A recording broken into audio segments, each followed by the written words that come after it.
good morning, everybody. Whether you're on the East Coast, West Coast, or around the world, here is Coast to Coast. I am here with McLovin, and of course, Pags is out playing at the ballpark today, and I'm sure he'll pop through. And of course, we have a good guest for our second hour, Corey Curtis, former Ohio State and Gannon University quarterback. He's going to be playing in the new upstart of the AFL. So we get to chat with him a little bit. The second hour should be fun. How you doing, Jay? Yeah, I'm doing well, man. I'm really looking forward to speaking with our guest and hearing what he has to say.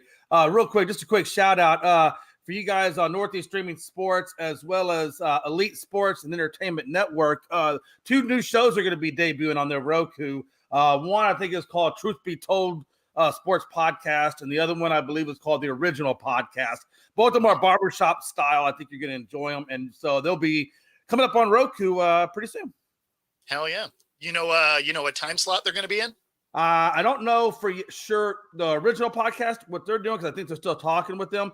But I know Truth Be Told will be on Tuesdays from 3 to 5. Matter of fact, they were on yesterday from 3 to 5. So Roku 3 to 5. Mm-hmm. Awesome. That's awesome. And but yeah, man, how about this stuff going on today, man? Is it crazy? It's already got off to a wild start. It's been a busy week in the NFL. And of course, we're starting to look forward to the draft coming up next month. So free agency's popping off. I'm still surprised that you guys just really aren't doing anything. That's not true. I just heard this morning, stat guy. This guy wakes up at like a crow's roost. I mean, I don't know. He's crazy. But literally, he texted me this morning and said the Cowboys are in talks with A.J. Dillon. Oh, okay. I mean, I get it because he's a big back, and I think that's what they're looking for, right? That's what they wanted in Derrick Henry, I think, initially, was that big, thunderous back to complement Vaughn and Dwiddle. But I don't know, Ben. I'm excited about it. I mean, I'd have been excited about Henry. I'm not know if I'm excited about A.J. Dillon. So is that that's all in? Is that what that means? All in is A.J. Dillon? I guess so. Yeah, but and we really talked about this, right? We talked about the caps and what all of our teams were looking at, and we knew that Cowboys were 19 million over, and then they readjusted the cap, and now we're like 9 or 8 million over. So how far can we really go in? Well, especially when you still got to secure Dak Prescott. I mean, how far can we really go in? So I don't know what Jerry was thinking when he said we're going to go all in, because how far can you really go, Jerry? Well, it's like when you're playing cards, you're like, I'm all in. It's like, yeah, you have $20, man. Like, come on, you got $20. Like, all in sounds different if you have a stack versus 2 chips, right? So it's like that's like your last down to your last $5. You say I'm all in. Everybody else has got a big, huge pile of that. Yeah, exactly. All of a sudden, you're like, I'm all in, and you shove it forward dramatically, and you're like, the one chip like rolls to the center. You're like, oh, okay, yeah. I mean, that doesn't actually mean anything, but cool, good on you. Like, that's our tip. Put that off to the side. Right? You might as well toss it to the dealer and call it a day. Yeah, no, it's that's kind of what it is. I mean, I haven't seen anything that Dallas has done that makes me feel like you're even going to be as good as you were last year. Right. And they're still trying to find, I believe they're still trying to find a home for Michael Gallup, to move his $13 million or $10 million, whatever he is on the cap. They're trying to move him. They're trying to trade him somewhere. And nobody's taking, nobody's asking. So I guess the one thing I don't know, because I hadn't looked, what do you guys have as far as draft capital? Do you have anything there? No, we have a first rounder, number 24. I don't know what all our seconds and thirds. I don't think we have too much in the way of that. I just know our one, I guess you call it significant pickup, will be at number 24. And I don't know what they're planning on doing. I mean, truthfully, we really just need a damn running back. Our defense is still good. I mean, right? We didn't really lose anything on defense. We didn't lose anything. We didn't lose anything per se, really, other than we lost Pollard. Well, I mean, you're still gonna lose some stuff though, because I mean, they're gonna have to. They're gonna have to lose some guys. Because as it sits today, I think you're still over the cap, aren't you? Yeah, and that's why I think they're really trying to move Gallup. I think Gallup could take that cap number down a good chunk. He won't get all of it out of there, but he'll take it down a little bit. So they definitely got to move Gallup. He's number 1. I don't know where they're going to go after that. I don't know. I mean, who are they really willing to let go of? Are they gonna? I mean, Gilmore. I guess Stephon Gilmore. I'm assuming they've already let go of him. I don't know if he's still on their books or not. I Trey Diggs. thought, They're not going to let go of Trey Diggs. He's too important to that secondary. yeah, no, there's no way. No, I mean there's going to be a couple of forced moves. I think it's something similar that Cooper Rush they may have to just say goodbye to Cooper. Even I hate saying that because I really love Cooper Rush. Honestly, I think Cooper Rush is good enough that he can start for some of these other teams. I really do. I believe if they put more investment into him, because you saw last year when he started for the Cowboys, or not start, yeah, when he was starting for the Cowboys when Dak was down, he won like 6 games for those guys. I mean, this guy has talent. Yeah, no, I think he ultimately ends up the same way that Drew Lock did for Seattle. Is he played well enough that you're not going to be able to afford him, just like Seattle wasn't able to keep Drew Lock. I agree. You know, it's going to be one of those that he played well enough that he's going to make more money to go somewhere else. And then, I mean, I guess on the plus side, you can see what they have in Trey Lance, right? I mean, you picked him up for a pack of bubble gum, and then he didn't suit up half the time. So if you let Cooper Rush go, you can see if you have anything in Trey Lance, or if he just really wasn't that dude. If I'm the Cowboys at spring training, I'm going to play the hell out of Trey Lance. I really want to get to know this guy, give him reps, and see what I actually have in this guy. Don't just give him some garbage reps. Give him a bulk of the damn spring training and see what you got. Well, yeah, I mean, you already know what Dak is, right? If you end up having to get rid of Cooper Rush, like you need to know if he can even survive the preseason, right? Because, I mean, that's the biggest thing with Trey Lance is he hasn't been able to stay healthy.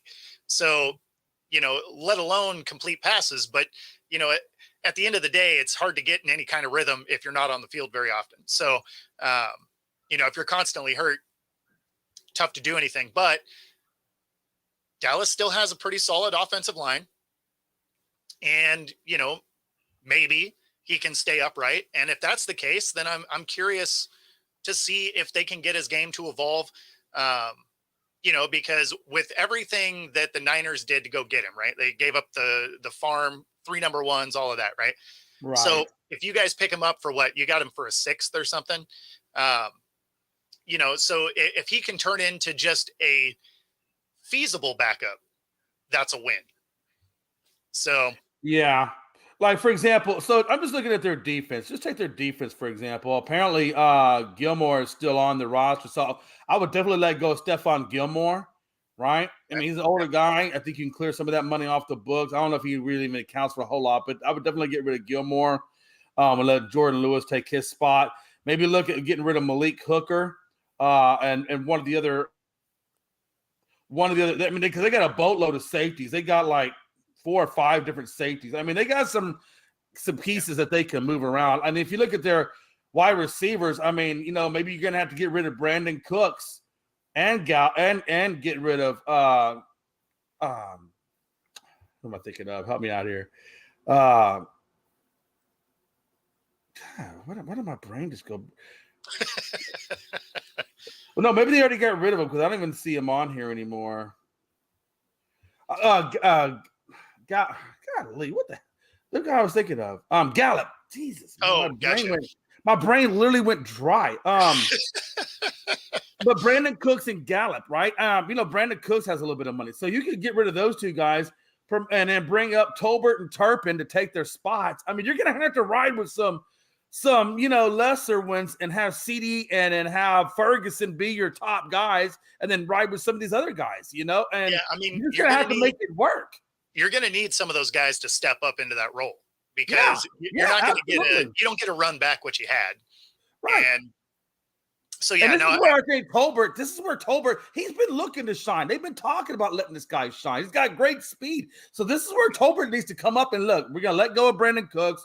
We're going to let go of Gallup, which really, truthfully, last year, they really didn't do a whole hell of a lot for us anyway. They were kind of almost non-existent. So just let that money go off the books.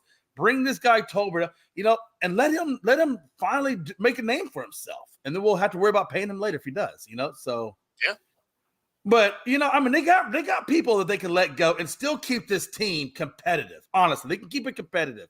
But they're gonna have to, like you said, they're gonna have to let go and take that draft and do the best you can with it to fill some of the holes.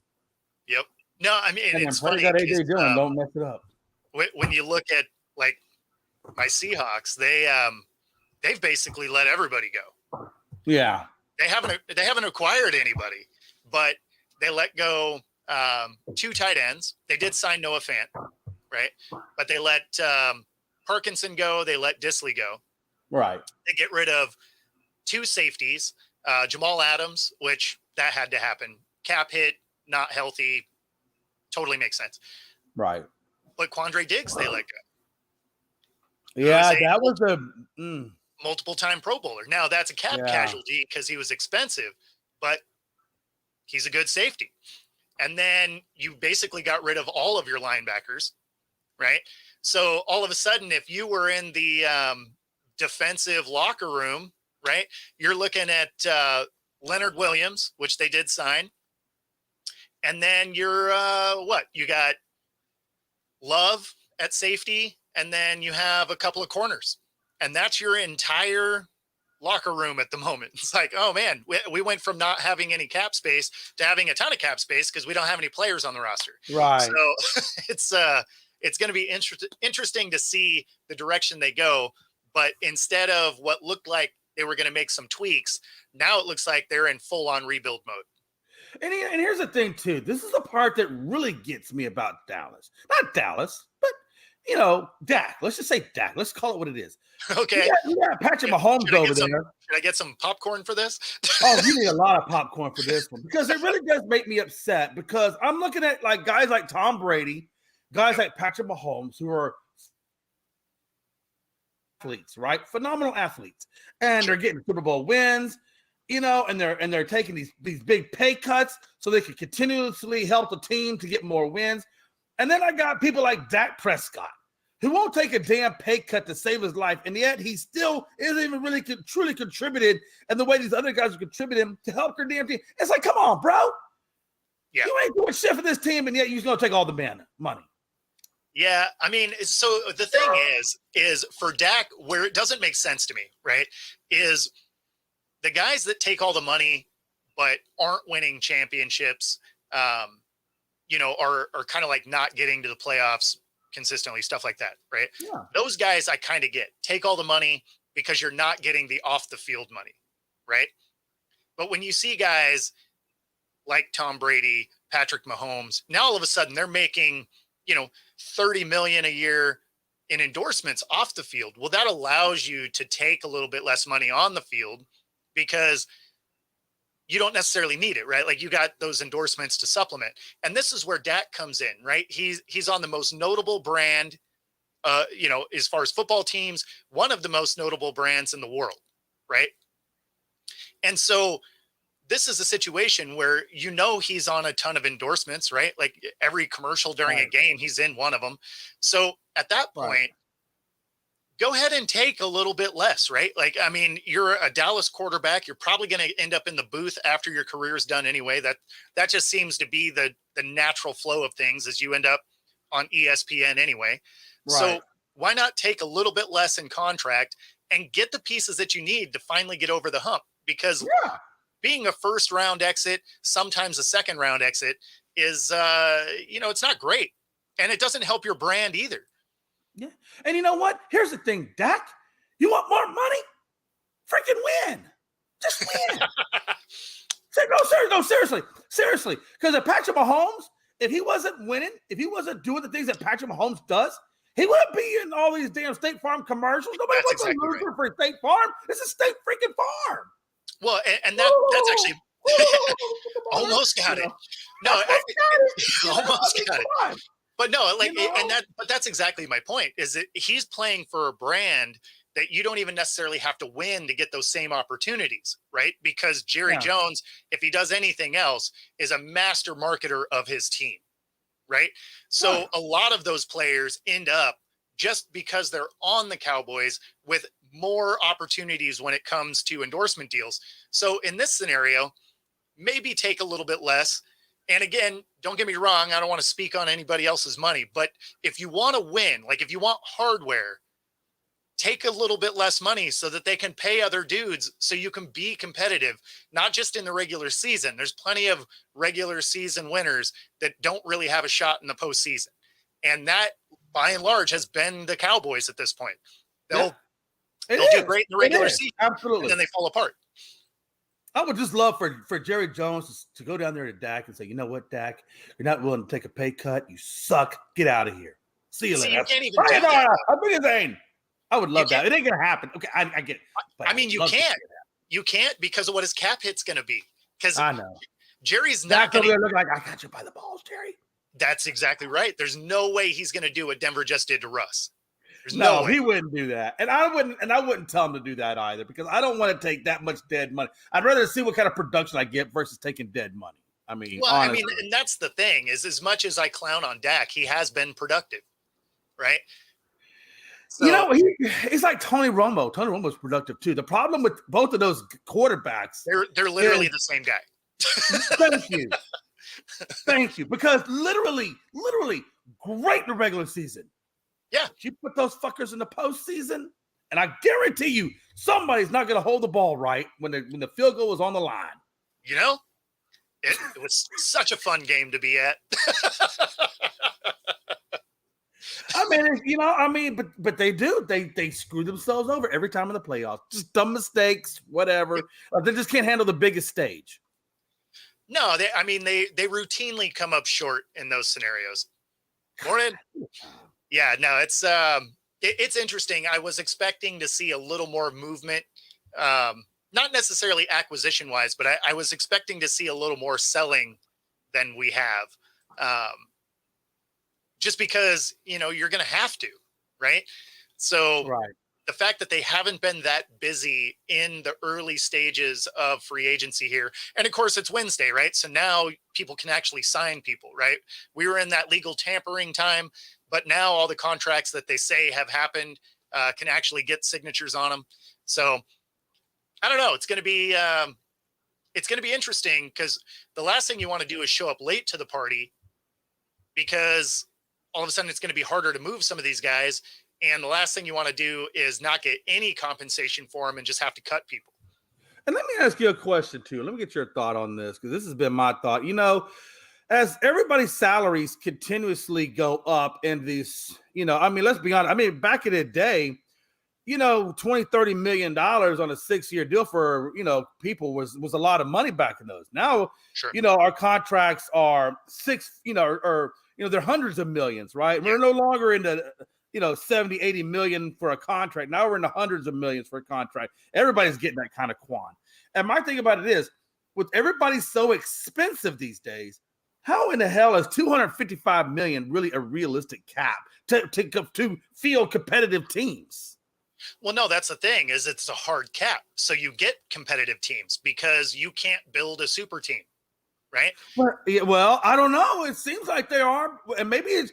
I say that, and I don't really think because the Chiefs are doing it right. Maybe it's just, and I think what you're getting at is that comes to personnel.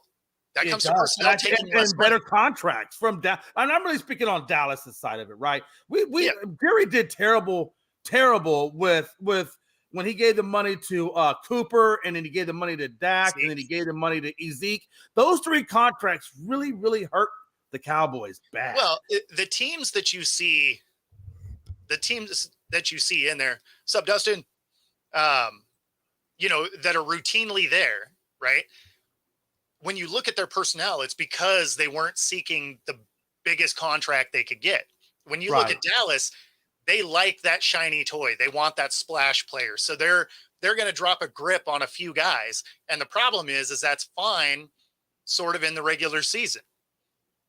But then when you get to the postseason, everybody's good, right? The regular season works because you have those teams that, they're either in cap trouble or they got a bunch of rookies or whatever. There's always those teams that are just not going to perform great, or they're just, systemically a nightmare, like the Bears have been as of late, the Browns through their entire existence. So so you have those teams that, produce wins for you. But when you get into the playoffs, all the teams are good. Right. So if you have a couple of high dollar guys, but you have obvious holes because you have high dollar guys, you lose, right? Right. So when you look at teams that have been consistently in the mix, right? Right. When you look at KC, who has, they're a perennial team. Well, yeah, because Mahomes' deal is actually relatively team friendly, right? They don't Right. have anybody on their roster that's the most expensive guy out there. So they get to have a little more well-rounded team. And that's the biggest difference, because with the hard cap, at the end of the day, you can spend that money however you want. So Right. you can have a few star players that have, flash value to them, or you can build a well-rounded team. So like when you look at this year with KC, they they ended up with a much better defense than they've had the entire time that Mahomes was there. And it was a good thing because their offense had taken a big step back. Yeah. And I think that's just, I think with Dallas, and I think you hit the nail on the head. I mean, it's just the way that Jerry does things and the way the team does things. And I don't think it's going to change for that organization until ownership changes. I mean, really, I think we're just going to look at the same type of thing until ownership changes. And I don't think that, of course, that's never going to happen. I don't think in my lifetime, I don't think it'll ever happen. Right. But Well, honestly, I I don't think the think only you thing that need. can get Dallas right is ownership change, or unless Stephen Jones could just be a different person than this Well, guy. that's the biggest thing, is you need to know what Stephen Jones is going to be, because if it's more of the same, then yeah, obviously you need an ownership change. If Yeah. he is a different dude because he's watched this throughout the course of time here, Yeah. then you don't necessarily need an ownership change. You just need a philosophy change. Well, that's true. Which, if he comes in and has a philosophy change, then maybe it works. But at the same time, what Jerry Jones does makes them a lot of money. And they don't necessarily, as much as he likes to talk about we want rings and all of this, his actions don't show that. His actions show that they want cameras at all times. So and what he's built has done exactly that, and made Oh it yeah, the most absolutely. expensive franchise. I mean, because seriously, if this league if he got a trophy for who generated the most money as a franchise, the Cowboys will win that every year. But 100%. but that's not the way it goes. You Yeah. have to win. Yeah. And Dustin's right. Like, this is same thing over and over and over. Yep. I mean, and Yeah. they have, for almost Literally, 30 they years. have. Yeah. So I don't know. We'll see if it changes when, Jerry Jones steps down, or however that works. But as it sits right now, I don't see a path where you get better for this next season. No, I don't. Honestly, I don't either, and that's why I just tend to look at the Astros and just focus my happiness there. You're No, because already off the football. every time I try to focus on the Cowboys, and every Jay, aren't you getting excited? I said, no, I'm not, because I know what's going to happen, and I'm not going to let myself eat that much humble pie. Look, I got a belly because I ate too much humble pie, Yeah. amongst other things, but mostly the humble pie. But and I'm just tired of eating humble pie with those guys. Look, they're my team forever in the day, but there's only so much humble pie you can eat. No, I mean, there is that. This is Jerry Jones when you're right. I just takes over. No, he won't. Yeah. It'll be, what it'll be like? Like even though WWE, even Vince McMahon stepped down, he didn't really step down. He's still in WWE. He just doesn't have that quote unquote title, or he's not sitting in the chair, but he's at home and he's pulling look. Everything can be telework now. I think maybe this last time around he might be done. I mean, he might be. I don't know. I still think he's teleworking some kind of way. Yeah, I don't know. I think the lawsuits probably put an end to that. Yeah, you know what they do? You know what it is now is there's a runner. It's like the mafia. There's like a runner between Vince McMahon and the current CEO of WWE, and he just, Yeah, they know he might have his puppet out there. That's for sure. Yeah, remember Polly from Goodfellas? He's like Polly. He just sits on the doorstep, and people just know what to do. Oh man. Yeah, But I don't know. yeah, I don't know what you guys are going to do. I mean, it's the Eagles look like they're getting better. I was hoping Pags was going to be here for this, but because they got some signings. Well, and they are taking a look at Bobby Wagner, right? They were talking about he was talking about needing linebackers, and nobody's picked up Bobby Wagner yet. And it sounds like the Eagles are taking a look at him, and he would be a good fit there. And I think you're not gonna have to pay all that much money for him because nobody else is really making offers. I think you can get him at a pretty good price, honestly. Yeah, I think you could get him for probably $8 million. I think Yeah, he'd play for that. I think you get him at a good price, honestly. Yeah, no, that's what I mean. I think you could get him for $8 million for a guy that was leading the league in tackles last year. Oh, and who else they got? They got Garner Johnson on there now too. They did, yeah. They just signed him. So that, if he can stay healthy, that's huge in that secondary, especially when Slay went down with injury. That just really gives a little reinforcement to that secondary. Well, and I think they lose Slay is the thing. Yeah. And that's fine because if Garner Johnson can stay healthy, that's still a pretty big upside in that secondary. Absolutely. What a time to be alive, man. Jeez. I wish they could do something like that over in Dallas. Dallas, damn. I honestly think the Eagles could take the division this year. I think Dallas slides down to the wild card. I just had this feeling. I just had this feeling in my bones that I feel like Dallas is going to be the wild card. I don't know how you're looking at this, but that's what I feel. I would put money on the Eagles winning the division this year. Dallas, honestly, that's going to be a close wild card bid. Right. They could, based on what you'll probably end up having to do, they could easily be the 7th seed. Yeah.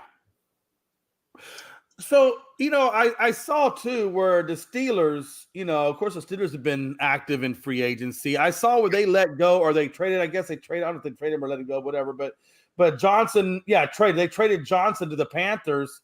Yep. I don't know, man. Is that good? Is that a good thing for them to do to get rid of Johnson when they're trying to give a supporting cast to Russell Wilson? Maybe they're just hoping Russ can still run. I don't know. I thought Johnson did a great job last year for those guys. He did. He still has Pickens though, right? So but they got it, and as long as he uses Pickett, which I think he will, Pickett and the rest of the guys didn't use him, but I think. Well, you have to use him now, but but the thing with Russ is he does kind of hone in on a guy that's his guy, so I would imagine he's gonna kind of dial in on Pickens anyway. Now, if you're a tight end for the Steelers, you may want to request a trade because he doesn't love using them. But yeah, you're right. He does say he doesn't, man. He likes to throw it downfield, and of course, Pickens can create separation. So if he wants to throw that long ball, he has his guy, right? Pickens can do that. So it's going to be, what do you do on the other plays that you got to kind of look at? Jimmy G and Darnold to the Vikings would be interesting. The thing is Jimmy G gets hurt so much. I don't know why you'd make a run at him unless he was almost free. And that's kind of what I was thinking too, because he is quite injury prone. Yeah. So Dustin, I kind of agree that I don't have a lot of faith in Kellen Moore overall. I think he's still an upgrade from what they had last year. But with what Dallas is going to have to do, I think the Eagles win that division still. Because, that offensive line is still going to be good. They have a running back, right? They still have receivers. Their defense should be getting better. So we'll see. But I think that I think the Eagles can pretty comfortably win this division. Realistically, they should have won it last year if they didn't just have this epic collapse down the stretch. And that's what I was going to ask you, because they, I don't know if they 100% dealt with whatever issues they were dealing with that caused that epic meltdown. Yeah. But I'm curious to know is if they've resolved that as how they're going to come out this year. That's a good question. I don't know, because Pags would have been the guy to really give some insight to that, because he was hearing things that obviously we aren't, just because he's closer to the the Philly sports scene. But I'd be curious to hear if they've moved the players that they needed to, because some players have left, right? So, well, I don't know. Last time I heard AJ Brown was, his name was thrown out. being a part of that situation. Hurts was kind of thrown out in that situation. I mean, who knows? I mean, I guess one way or another, we're going to find out. I guess either we won't find out spring training, but we'll definitely find out game 1 of the regular season, right? And when they travel down, I guess, to Brazil to open up. And is that right? Isn't that what Pags said? I guess they're going to Brazil. Yeah. So they do open up down there. They still haven't released who they're playing. God, that's weird, right? Mm. I mean, that is weird, especially if you're going to Brazil. You would think that'd be something you'd already have slated into the schedule because of the travel distance. Yeah, I mean, it's week 1. It's a Friday that they're doing it, and so you're opening up. You know who one of the teams are. I don't feel like it should be that difficult to figure out the other team. I don't think it should be. So I just think that's something they would have already. I mean, I would have already thought the schedule would be written, and maybe it is written, and they're just not releasing the information. Well, they always have their schedule release thing, right? So that always comes out after free agency and the draft, and basically it's the marketing machine keeping the NFL front and center. So they don't want to put it out too early. They already told you who everybody's playing. You just don't know what the schedule is. I just thought it was interesting that they released that Philly was going. So I guess they must be playing like a team that doesn't matter, maybe. Well, either that or it's one of those they want to see what the teams are going to be set as. Like they already knew that the Eagles were going to be a good team. So they're like, okay, we'll get them in there. And then when it comes to the other team, maybe they're waiting on how it is they want the schedule to play out. But even we haven't always sent our best teams overseas. Look how many crappy teams we sent over to Europe just to go over there and play. It's true. But the difference here is it's the first game there and it's the same time zone. Yeah, true. Right. So the thing with the European games is they were always 6 a.m. on the West Coast. Right. Or 9 a.m., East Coast. Right. So when you look at it that way, they're like, well, we don't want to use up a primetime team. Whereas when you're looking at this game, it's the only game on Friday. Yeah. So if you're in England, look, you're still dealing with Americans, and we ain't getting up that early for primetime teams. So you're getting the garbage barrel. And Brazil, viva los Brazil. Well, I mean, that's exactly why Mexico City got the game they did, right? They got the Niners and Cardinals. Yeah. So you're in the same time zone, so I mean, there's elements to it that, is it fair? No, but it makes sense when you're talking about ratings. Because trust me, I get it. I understand exactly where you're coming from. And it does from a marketing standpoint, that makes sense. I get all that. Now, if they start playing consistently down in Brazil, then they'll start getting trash games. No, I don't want them to get consistently like that. I still want our teams to be played here in the U.S. I mean, because look, man, I mean, I want to see my Cowboys. I mean, even though they may suck, I still want to see them suck. Well, I mean, the thing I don't want them going to where's Cowboys going? I think they've got them slated to go to Australia like 2025 or something like that. I don't know. Yeah, I think that one's a preseason game anyway. But the thing is it would only be one game a year. Right. Yeah. And it would be every other time, because one time it would be a home game, a different time it would be an away game. So you probably weren't traveling to the away game anyway.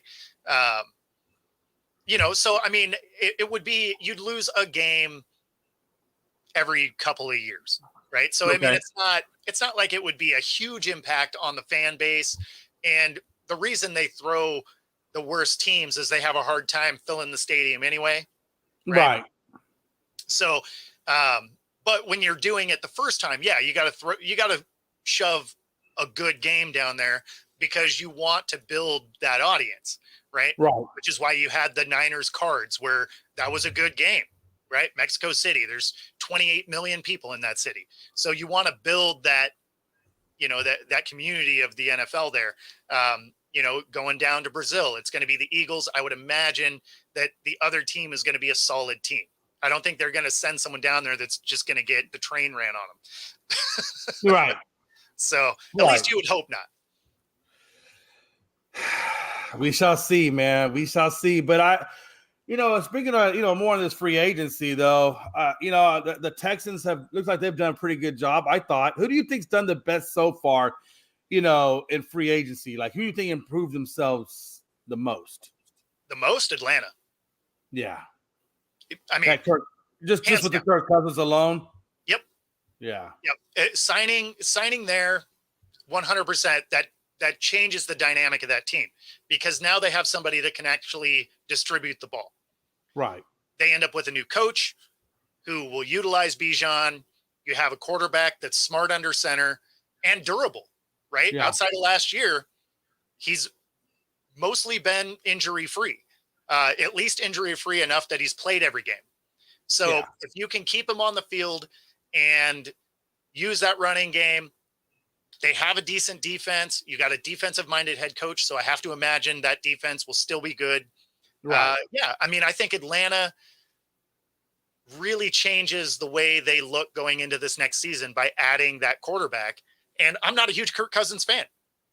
Like, I think he has a lot of shortcomings. But when you look at that team, similar to the Steelers adding Russ, even though Russ isn't that same guy, they needed competent quarterback play, right? They have a good defense. They have some weapons. They needed somebody that could complete passes. And although Russ maybe not be his prime Russ, he's still better than Mason Rudolph. Right? Well, in Mason Rudolph's case, I still think he's got some CTE from that helmet that he took from right from Myles Garrett. So no doubt. Hey, no doubt. Rudolph might not still be the same person anymore. I don't know could you imagine get hit with the helmet from Myles Garrett? That's gotta hurt like hell. Yeah, swinging it. Yeah, and then it's your own damn helmet on top of that. So it's like insult to injury. Yep. Yeah. So I mean, Wilson is a notable upgrade from Pickett, from Mason. So obviously that team, even if you figure everything else was the same, right? They were a 9-win team last year with a trio of quarterbacks where they didn't believe in any of them.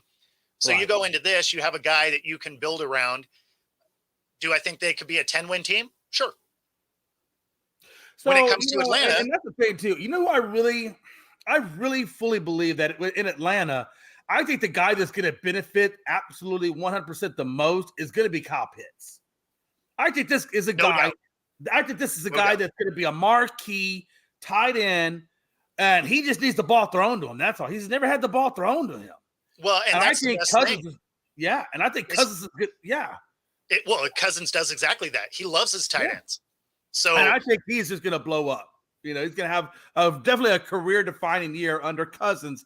And I think that's going to really be that another – because he's got London, now he's got Pitts, now he's got Bijan, and then, a couple of, second, third reads. I mean, he's going to have quite a bit there. I mean, what did he really have in Minnesota? He did have the best running or wide receiver in Justin Jefferson, no doubt.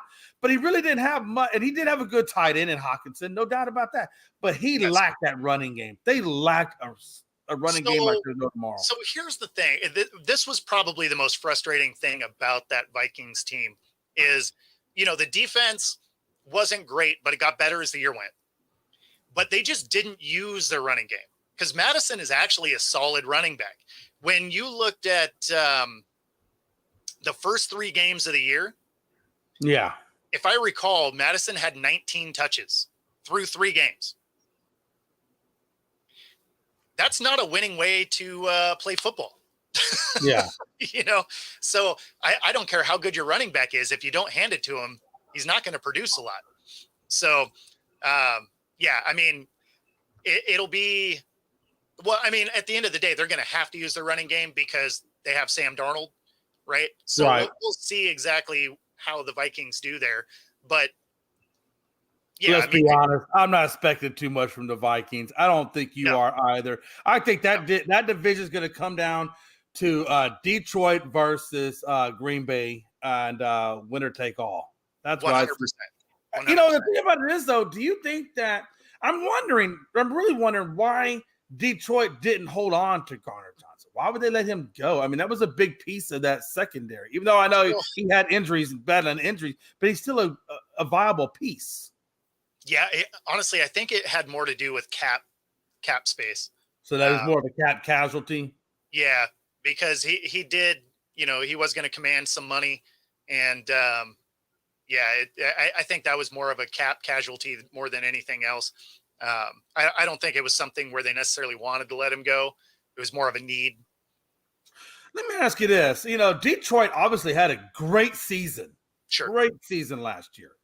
What do you expect, or what do you expect, coming from these guys now in the next year of this elevation? I mean, are they going to level off? Are they going to have they peaked, or do you expect more out of them? So I think what we saw last year is who they are, right? Like we've seen them achieve, I think, what they're going to achieve. Now, do I think they could go further in the playoffs? 100%.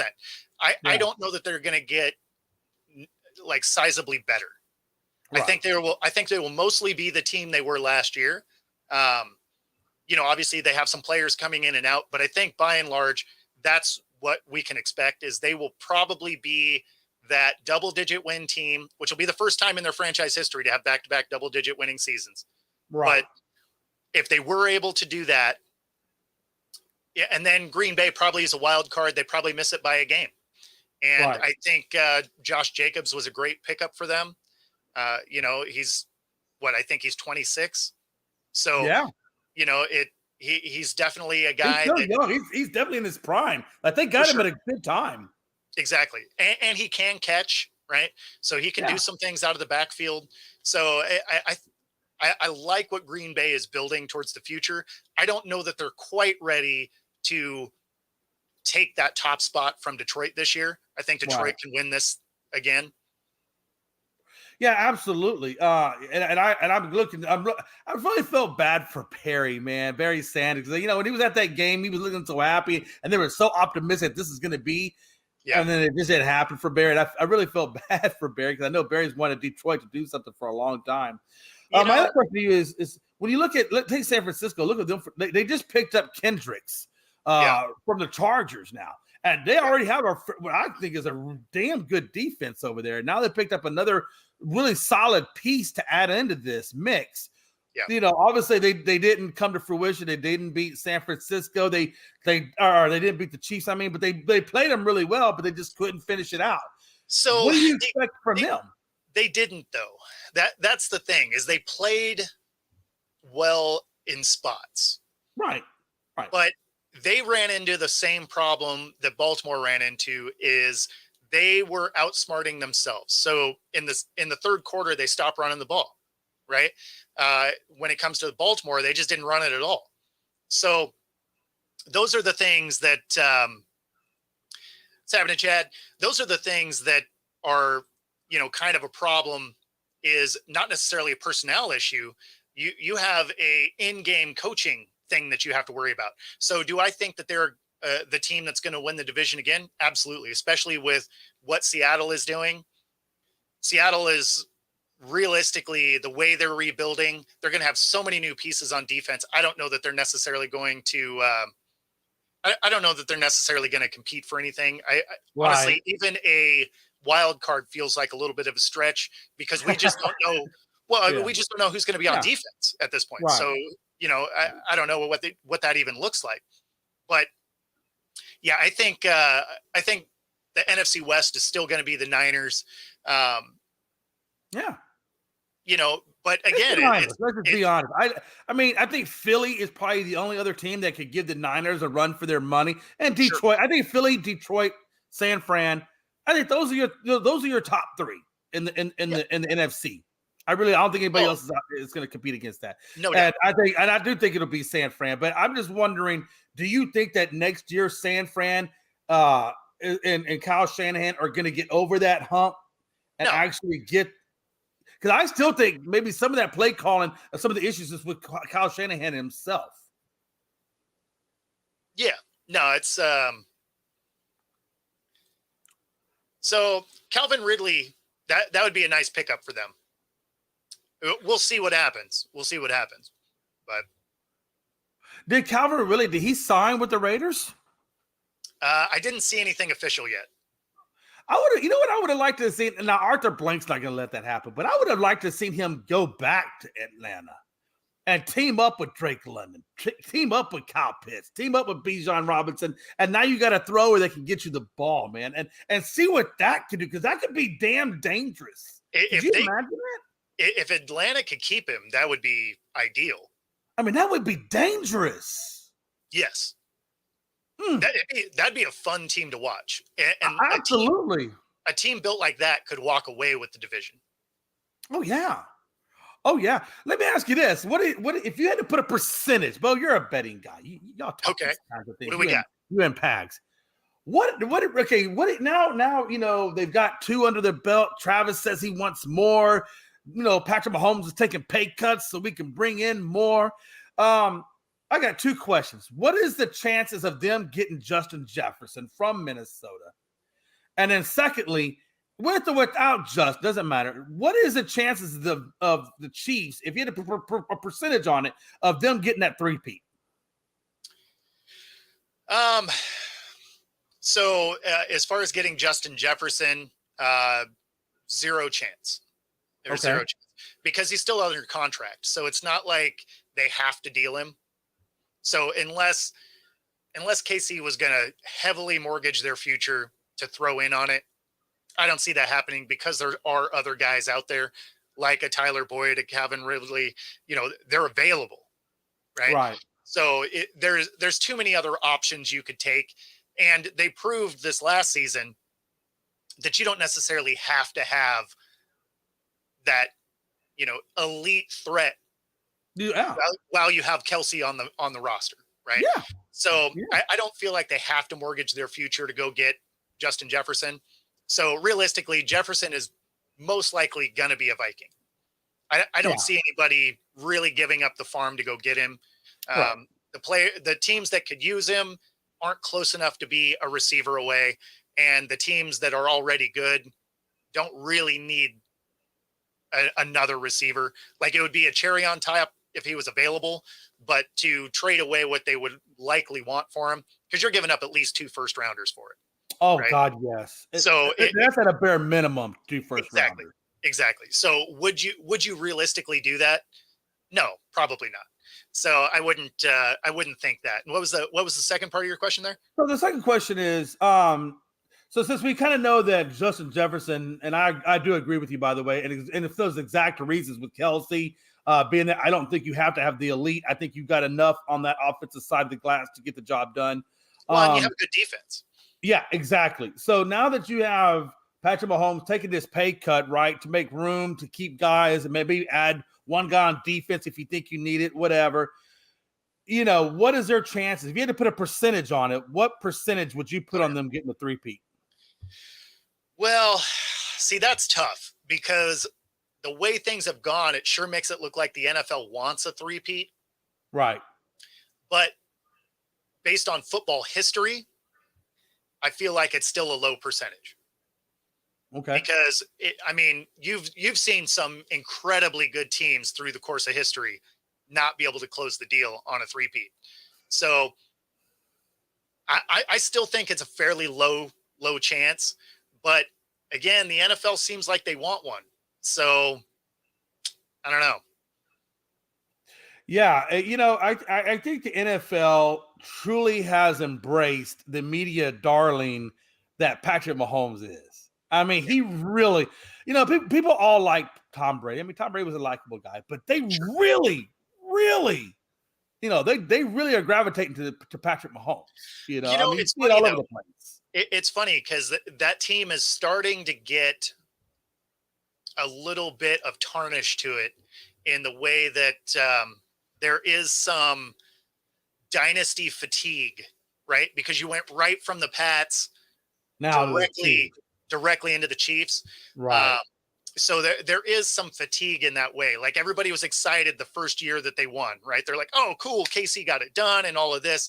And now they've been in the championship game almost every year. They've been to 4 Super Bowls. They won 3. It's starting to get to a spot where people are like, anybody but the Chiefs. Right. And it's just one of those, you didn't have a gap in between where there was another team in the AFC. The NFC actually has some decent turnover overall.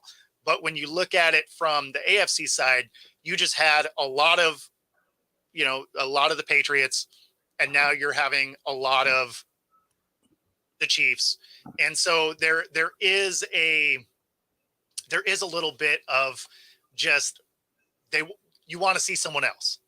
Right. So as much as people are loving Kansas City and Mahomes and Kelsey, you're starting to see that following dwindle a little bit because they're like, let's get some other teams in here. Yeah, no, I mean, I agree with you too, because it does get kind of boring when it's the same old damn team. But when the same old damn team is just good, it's hard. I mean, it's hard to get away from it, I mean, let me ask you, I mean, what Tom Brady did was crazy, man. I mean, Sure. seven Super Bowls. I mean, that's just like, who the hell would have ever thunk that crap?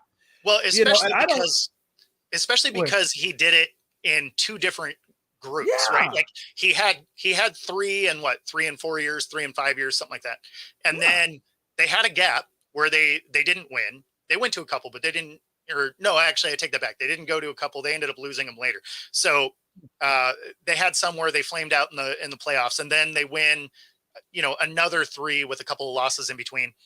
And then he goes off and he gets one more, but I mean, he had a stacked team. But at the end of the day, what was unique about it was he did have that gap in the middle. They went to the playoffs, but they didn't necessarily get in the big game. And so that was unique in the way that they had a dominant team. They had an okay team. They had a dominant team, and then he goes and it's like that pattern of every, I got you. So, and I just don't know if Patrick Mahomes, do you think he can? I mean, where is he at right now? I think he's at 2 right now, right? He's got 2. Or he's got 3. He's got 3. So he's got to get 4 more. Do you think he gets 4 more before he retires? I don't. That's a hard feat, right? That's a hard. Yeah, I mean, especially because he's realistically not going to find another Kelsey, right? So when you look at Brady, he had Aaron Hernandez, and then he had Gronk. And so, I mean, he got lucky in the way that he had some really athletic, talented tight ends. I don't know if KC gets another one of those. They might. I mean, anything can happen, but it would be amazing if they did. Yeah, I mean, in all honesty, and I would tell them, hey, if Kyle Pitts ever comes available, you might want to snag that dude. That might be Kelsey's replacement. I think I think you could do well with that. And let me ask you this. Look, I personally think that Patrick Mahomes is I know Tom's the GOAT because of the rings. I get all that, Sure. But I think that, had Patrick Mahomes been in that situation with them, I think he could have gotten that as well. I mean, I don't know. Is Tom really any better than like we talk about GOATs because of rings, but in my opinion, I think the greatest guy or the most dynamic guy is a Patrick Mahomes. Yeah, I mean, he's a better athlete, no doubt. Does he break down a play pre-snap the way that Tom does? I think he probably was one of the best at it. Same with Peyton Manning. Like his ability to read a defense, especially because neither one of them were hyper athletic guys. I don't know if Mahomes is quite on that level as far as that's concerned, but his athletic ability is amazing. So, and not to say that Pat is growing. I don't know that Pat, on the intellectual side, the IQ side of the game, I don't think he's done. I think he still gathers information, and 100%. gets better at that. 100%. Yeah. I mean, he could easily go down as one of, if not the best quarterback ever. There's no doubt in my mind. I mean, honestly, if he quit today, he'd be in the Hall of Fame. So, he's definitely Hall of Fame. I just think sometimes, do you think, and I guess kind of maybe the real question I'm trying to, allude myself to is do you think that sometimes the GOAT status could just be situational based? Like Tom was just in a really good situation and he does have a good, he does have good football IQ to go along with that situation. I mean, that's always the case. Put him in that, you know what I mean? That's always the case. You look at Jim Kelly. If he wins those 4 Super Bowls in a row, like if he wins those 4 games, It's literally Right. 4 games of his entire career. You talk about him completely different than you do today, Oh, right? absolutely. You know, Absolutely. and Thurman Thomas, Bruce Smith, the whole nine. yeah, like if he had those 4 rings, you'd be talking about him in the same breath that you talk about Joe Montana, Absolutely. right? Absolutely. Like they Absolutely. absolutely destroyed the league for 5 years in a row, because you got to remember the one year that they didn't make it before they went on their 4-year run, they were in the championship game. So it's not Right. like they were trash, right? Like they were a good team. They were 1 game short. Then they go to 4 in a row. Now they don't win them, but if they did, you are talking about Jim Kelly a whole different way. And so, I mean, the championships matter as much as people pretend they don't. You know, prime example of this: Eli Manning's going to get in the Hall of Fame. It's going to Yeah. happen. He's going to get in. Yeah. Yeah. I agree. Yeah, it'll happen. If he doesn't have those 2 rings, I don't know.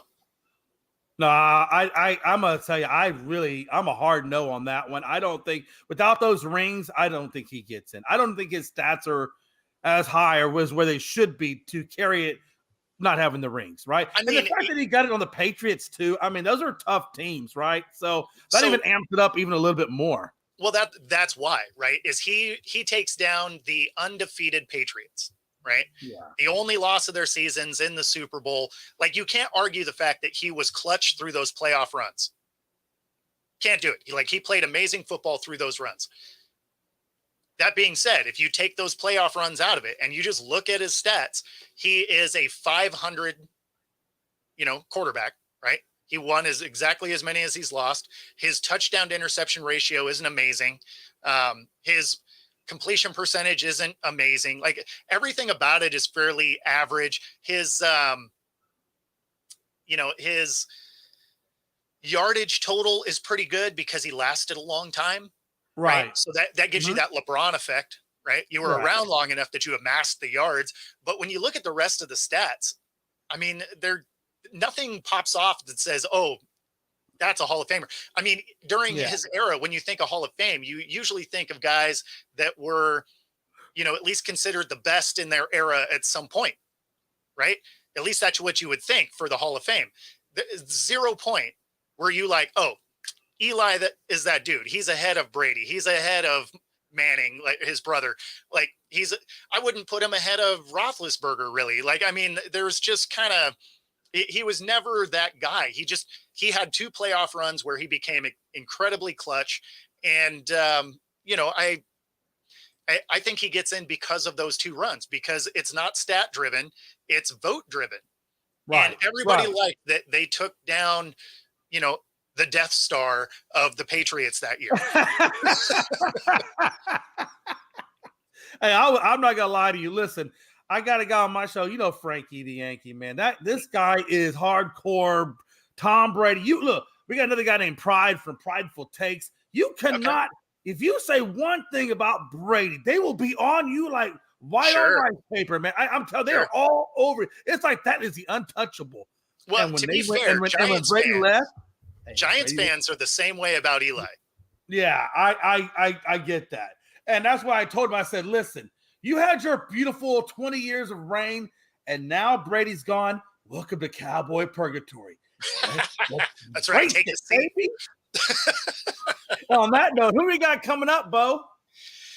Yeah, so Corey Curtis is going to be coming on here pretty soon. Don't see him in the queue quite yet, but yeah, he's going to be coming on. Former Ohio State quarterback, former Gannon University, set a bunch of records there. And of course he is going to be playing in the AFL coming this season, so should be fun to chat with him. I've had him on my show before when he was entering last year's draft. And so it'll be cool to catch up and kind of see, how the AFL is coming back in, because it's something that we don't really have a ton of information on quite yet. For whatever reason, their website needs some help. So if anybody from the AFL is watching, get your media guy up to speed, because your website is terrible. We can't even see the schedule coming up, and your season starts relatively soon. So if we can find more on Wikipedia than we can on your own site. So again, if you're part of the AFL, if you could, update some stuff would be helpful for those of us that talk about sports. That being said, we are at the halfway point here. Let's go ahead and get to our station break, and hopefully our guest will be in the queue when we get back.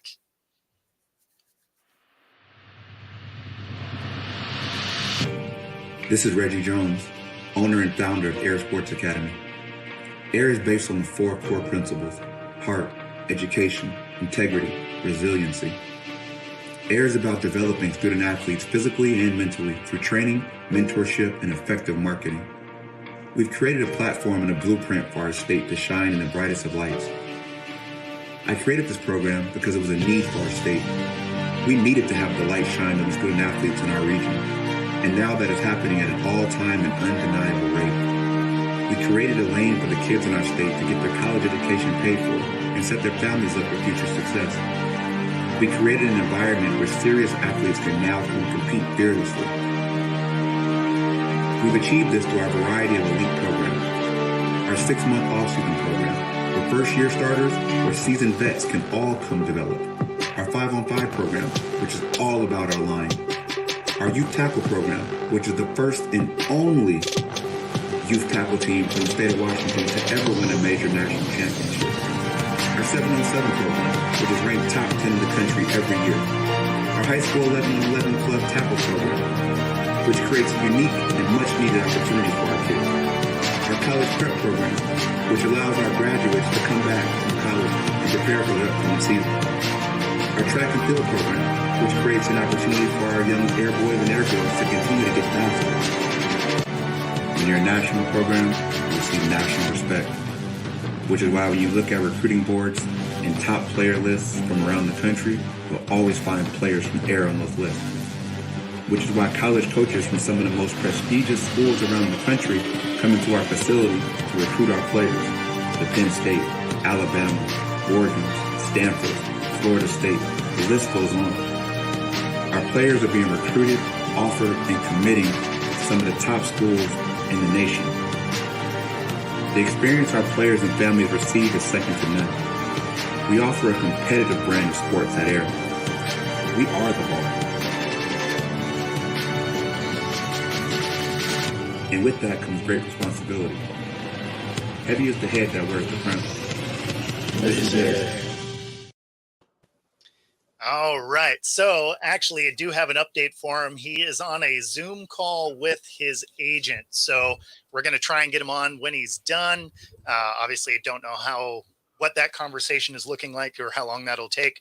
But there is something that I had on this that we ran out of time for in the first hour anyway.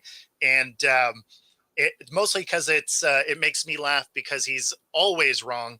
And that is how is Mel Kiper still one of the draft guys?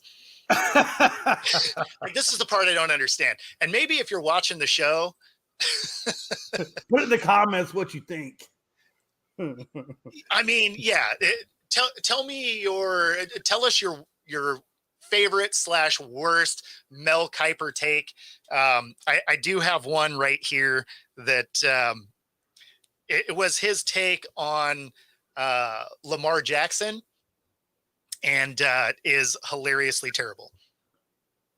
How high could we see him go? I think second round, and maybe late this week, something like Terrell Pryor when he starts out at quarterback and becomes a wideout. But initially, I think the team addressed him maybe second round. We'll look at him as a developmental quarterback. 3 years, he's kicked to the curb. He's a wide receiver. He's a bust. He can't play quarterback. How high? 3 years. He gets better than that. I mean, wow. Man. And it's funny because he has so many of them. Like, as a Hawks fan, right? One of my favorite Mel Kiper takes is he gave the Seahawks 2011 draft, the one that brought in Wilson, Sherman, Malcolm Butler, right? Key pieces to the Super Bowl, right? He gave that draft class a D+. Wow. He said Sherm wouldn't be anything. He thought Malcolm was a waste of a pick, and he thought that Flynn should be starting ahead of Russell Wilson. Now, obviously, 2 years later, that group goes and beats the brakes off the Broncos in the Super Bowl. But it's funny to me that like Mel Kiper to me is the weatherman of sports reporting, right? Like you can be wrong and somehow he keeps his job. Like now I understand what he's doing. Thing for shock value though. Maybe that's just his stick, you know. Well, no, go out there, I'm gonna say some crazy stuff. That's just how I stay popular. No, the thing that's funny is how his career started was he would put him out to like agents, right? Like, or not the agents, but teams. He would submit his draft list to their GMs. So I mean, they're not meant to be a Skip Bayless type, just annoy people type of thing. Okay, right? okay. So he's serious about this stuff when he does it. Then he is 100%. Yeah. So I mean, it's not like he's deliberately trying to make people mad. It's just the takes are so bad. It's interesting to listen to. Well, how much crow do you, or how much humble pie? We call it humble pie. How much humble pie do you think he eats on all that? So I don't think he eats a lot. Nah, he doesn't, because what he does is he disappears after the draft. And then you don't really see him much until next year's draft. You have this whole year of like forgetting all the dumb stuff he said. Wow, what a time to be alive, man. Jeez. Okay. Must have made some funky brownies. I mean, you're kind of not wrong. You're kind of not wrong. I don't think he's wrong either. Like some of his takes were amazingly bad. I know he was really high on, one of them he got wrong. Everybody got wrong, right? Like he was super high on Jamarcus Russell. Well, most people were, right? Most people thought that dude was going to be the guy, right? Yeah. So, but then, I mean, not to say that you're not gonna pick people wrong. Of course you are, right? Like some of these people are just gonna be busts. He just has a consistency to it that, like I'll watch Mel Kiper and then be like, okay, so he doesn't like this guy. This guy's probably gonna work out. What do they call it? The Mel Kiper effect? Right? Kind of. Oh, man. Well, for whatever reason, though, hey, people keep wanting him to put him back to do it, though. So, I mean. Well, that's the thing, right? Like, I think he is actually employed by ESPN. Like, he gets ratings, right? Whether you're right or you're wrong. Right. People watch. And honestly, that's all that matters when it comes to really any of these shows, right? I mean, when you look at it, whether you're on a major network, you have a podcast, whatever, if you're out there and you're just saying crazy stuff for the clicks, right? So, I mean, yeah, if the ratings are there, the ratings are there. I mean, you're not going to deny ratings. No, I mean, especially when that's, drawing your financial, commercials and things like that. I mean, that's just what happens. Well, I mean, prime example of that, you got Skip Bayless, who literally has his whole career just on making people mad, right? Or just saying completely stupid things. Like when you look at his tweet yesterday, I don't follow his tweets, but it sure came across my my timeline a bunch when he used a comma very well though, because if he didn't, his tweet would have read very differently, because it says all in my ass, right? It's a good thing there was a comma, because that would have been a very different statement.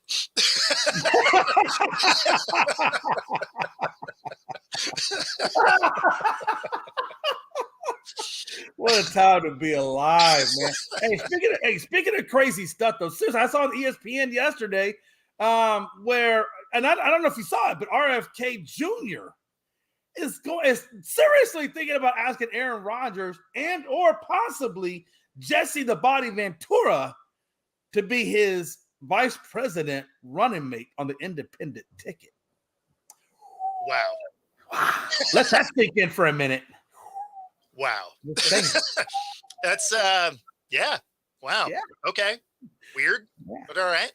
Think about that for a minute. So if it hypothetically, if sure. RFK and Aaron Rodgers was to win the presidential nomination, okay, everybody in the White House is in a dark room making decisions.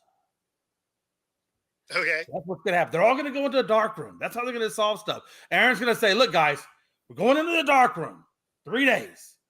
When we come out, we have everything resolved. I mean, I'm just saying. I'm just imagining the amount of smoke that rolls out the front door when it opens. Right? They burned some cookies? Nope. Nope, they sure didn't. Oh, sweet goodness, man. I mean, I don't know how that's going to work, but that would not work. I'm kind of hoping it happens. I just kind of want to see something like that just to see. And they're not going to get elected, but I want to see it. I think that, look, for our point of view, that's a lot of content. That's a lot of content. That would be an insane amount of content. Besides, we don't even really need that to actually happen just because we've seen this before. Idiocracy is a movie that they're really trying to make a documentary. And, that would be President Camacho right there. Like that's what like Jackass, like 5, Jackass 5, RFK 100%. Jr. and let me ask you this. If you're Bobby Kennedy and you're up there in heaven, because, this Pops is in heaven, and he's looking down on his son and he's thinking like, son, seriously? I said, your uncle was president of the U.S. I was damn near president of the U.S. Yep. And this is what you're going to do to our legacy? You're going to go get Aaron Rodgers in a dark room, and this is what we're going to be? To be fair, though, the State of the Union type of things would get some crazy ratings. Oh, my God. Did you see that State of the Union? Oh, it would be fantastic because there would be the dumbest shit you've ever heard said on that stage. Well, you're not wrong. At all, you're not wrong. Honestly, I guess it wouldn't be that different than what we've had, but I'm just telling you, hey, it's gonna happen. Whether it's Aaron or Jesse the Body, it's gonna be one of them. That would be crazy. I guess if you had Jesse, he at least has been in a role, right? Because he was a governor, right? Governor out there in Minnesota, yeah. Yeah. So, I guess at least you'd have some political experience. Not that this is a political show at all, but I guess. No, not at all. No, not at all. Trust me. This is so not political, but this is some funny stuff. And I don't care who you are. It would be entertaining. Jesse Ventura would actually make sense. Like if you were going to have one of those guys, Aaron Rodgers would be something different. Like that would be some crazy stuff. RFK Jr., you'd have a better shot at taking Snoop Dogg as your running mate.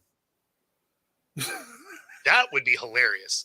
And there would definitely be a lot of smoke rolling out that door. Oh, man. Hey, you're not lying. There would be a lot. I went to a Snoop concert here in Seattle at the Paramount. I want to say like 6 years ago now. And the amount of weed smoked in that building, like you would get a contact high walking on the block. Right? Like you wouldn't even be to the front door yet. Like you'd round the corner because you have to park a million miles away. You'd be walking up and you could literally smell the weed like 3 blocks away. Oh yeah. But it looked like a storm cloud inside the place. Still a good concert though. It's still a good concert. Only in the world can talk about Snoop Dogg and RFK Jr. Good times, man. But yeah, man, yeah. So what do you think about baseball so far? I don't know about your team, but my team we're like 8-6 in spring training. So the M's are hot trash, man. As of yesterday, they were 5-11, which that's kind of the season I'm expecting for them. Is really just nothing good. Everything they did in the offseason so far was basically getting rid of talent. They really haven't added anything. And so this is a team that is really just getting worse, which sucks because, I'm a Mariners fan, good, bad, or indifferent. And unfortunately, there's just been a lot of bad. Yeah, no, I understand what you're saying. Like Houston's like 9-8, but it amazes me. Now I'll take Baltimore; they're 15-3, but then you got Boston. Boston was terrible last year; they're 11-7. Detroit was terrible last year; they're 11-7. So, and then you go up to, and then you go to a lot in spring training, though. Yeah, and that's what I'm saying. So you look at Colorado; they're like 11-6, and the Angels are 11-7. KC, for love of God, is 11-7. and the Chicago Cubs are 10-7. So these are teams that most likely, I don't put too much into spring training just because that's why I don't know how you really can't take these standings seriously. No, not at all. Spring training's laughable because there are so many years that the M's were really good in spring training, right? And there would be all these like lofty, they're going to win their division and all of this, right? And then, April comes around and then they just play horribly for, most of the month. And then, they'll start to kind of correct things. And then about, a couple of weeks before the All-Star break, you're like, okay, they're back in the mix. Like they look like they could do something. They might even be leading. And then the All-Star break comes and then they forget how to play baseball for 3 weeks. And then they're way out of it again. And then they just have to like slowly build back up. And occasionally, like 2 years ago, they sneak into the playoffs in a wild card spot. But for the most part, they've basically been between like a game, between 1 and 8 games out of it by the end of the season.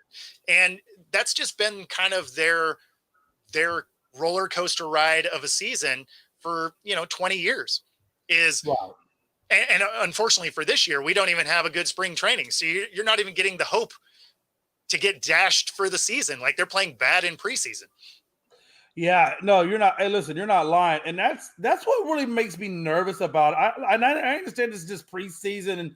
And so I really try not to get too caught up in it. But like a lot of times, like for example, a lot of the Astros games, Altuve's been going like 0 for 3, 0 for 2. And like a lot of our starters are just, if you look at their batting averages, they're horrible. Like they're freaking horrible. And I tell myself, Jay, it's spring training. It's gonna be all right. It's all gonna level out once the season starts. But then I tell myself, yeah, I don't know. I mean, how do they just all of a sudden just hit another switch and start hitting again? Like, how does that happen? I mean, that's baseball though, right? Like you'll have guys in the slumps and then they'll get that one hit and then all of a sudden they start seeing the ball better again. So, I mean, I wouldn't worry about it too much. Like if you were going to have a slump, I'd rather it be in spring training. Right, versus the regular season. Because that's what happened with the Astros last. Well, Bo, you were there. You watched how the Astros were last year. You started real slow. Right there with us. Yeah, you started real slow. Oh God, we were horrible, Bo. Yeah, horrible. To the point where I'm telling Frankie, Bo, look, I'm a diehard average, but I was telling, I don't know about this year, man. I don't know, man. I don't even know if we're gonna get to third place the way we're playing right now. And Frankie's always telling me, Jay, calm down. But I'm a very passionate guy. When I see my team looking rough, it makes me nervous, And then of course, we did win the division, which, in all honesty, I think it would have been better had we finished in the damn wild card. I think we finished the wild card. I think we're World Series champions because we couldn't, as you know, Bo, neither one of us or the Rangers could win at home for shit. So, I think it would have been better for us to just be the away team the entire time. Yeah, no, you're not wrong. I mean, the start to your season was bad because I mean the M started a little bit slow, but I mean you guys were. But we were kicking our ass every time we played Seattle. You had our number, no doubt about it. Sure. I even told Frankie. I said, Frankie asked me. She said, Jay, what is one team in the baseball realm that you do not want to face? I tell them every time, Seattle. Don't make me play Seattle. Did. Especially like last year and the year before, you didn't. Yeah. I mean, the year before, we gave you your hardest series of the playoffs. Right. And then last year, we did. We like the one team we were able to beat up on was you guys. So as we were getting down the stretch, it was like, oh man, if we can both get in, like you don't want to see us later. And I didn't. I told him, I said, you know what? We have a better chance at Texas than we do at Seattle. Hands down. And it's true. Literally, had we been the damn wild card, we would have won that series. I know we would have won that series. Probably. But had we gone up against Seattle, oh hell no. Yeah, that's a coin flip. That's a coin flip how that goes. Yeah, I would not have. I would have been real super nervous going up against you guys. I wasn't nervous against Texas at all, except when we were at home. And I don't know what it is, man. And you know what? We've had that part forever. And I mean, Texas is our left field porch. I mean, if you're having an off night as a pitcher, that porch will kill you. Yes. Oh, I've seen it too many times. But the fans are happy. Oh yeah, I mean, they're getting souvenirs right and left. That's right. I told my wife every year. I said, "Hey man, let's see if we can get some Crawford box seats because that's real, seriously. If you want a chance of getting a baseball, well, it may not be your team, but you just got a good shot." Yep. Yeah. No, I mean, that'd be the place to sit. I mean, that's always the hard thing with coming to a game here is Right. they are harder to get home runs.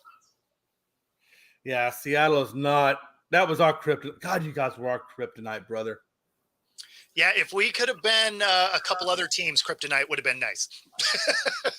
Oh, absolutely. Well, yeah, trust me, I understand what you're saying there as well.